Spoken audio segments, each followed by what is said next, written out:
Kemarin kan sudah sebagai bukti awal mereka melakukan seperti itu. Ya saya kira kurang etis prajurit TNI seperti itu. Beginilah nasib Mayor Dedi Hasibuan, anggota Kodam 1 Bukit Barisan setelah menggeruduk Polrestabes Medan bersama 40 anggota TNI pada Sabtu 5 Agustus 2023. Setelah kasus ini viral dan mendapat sorotan banyak termasuk dari Komisi 3 DPR RI, Panglima TNI Laksamana Yudo Margono pun angkat bicara. Panglima TNI Laksamana Yudo Margono dengan tegas menyebut tindakan Mayor Dedi Hasibuan itu telah melanggar aturan dan bukan atas nama institusi. Laksamana Yudo Margono telah meminta Pusat Polisi Militer TNI turun tangan mengusut peristiwa pengerudukan oleh sejumlah prajurit aktif itu. Menurut Yudo, yang terjadi akhir pekan lalu itu adalah ulah oknum, bukan atas nama institusi, termasuk bukan atas nama Pangdam, bukan atas nama institusi Kodam. Perintah sejenis menurutnya juga telah ia layangkan kepada Pangdam terkait. Ia mengakui tindakan prajurit aktif yang menggeruduk Mapolrestabes Medan itu kurang etis dan dapat menjadi bukti awal bahwa memang terjadi penggerudukan semacam itu.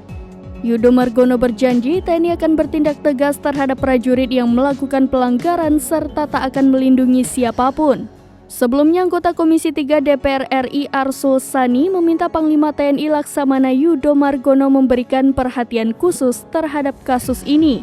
Menurut Arsul Sani, aksi anggota TNI itu telah menekan penyidik kepolisian jajaran Satreskrim Mapolrestabes Medan. Arsul mengatakan pihaknya di Komisi 3 selaku mitra Polri menyesalkan kejadian di Medan itu. Kemarin kan sudah sebagai bukti awal mereka melakukan seperti itu. Ya saya kira kurang etis prajurit TNI seperti itu. Siap. Di Medan itu berarti memang ada indikasi tidak sesuai aturan gitu ya? Ya. Ada penekanan nggak sih Pak di perintah harian Panglima kan poin 7? Ada itu loh, sudah ada penekanan Ya, yang itu kan poin oknum, bukan apa namanya, bukan nama institusi. Ya, termasuk bukan atas nama Pangdam, bukan atas nama institusi Kodam, tapi kan satuan Kumdam. Ya, makanya kemarin saya perintahkan Pangdam untuk segera periksa dan Puspom TNI juga untuk membackup untuk memeriksa.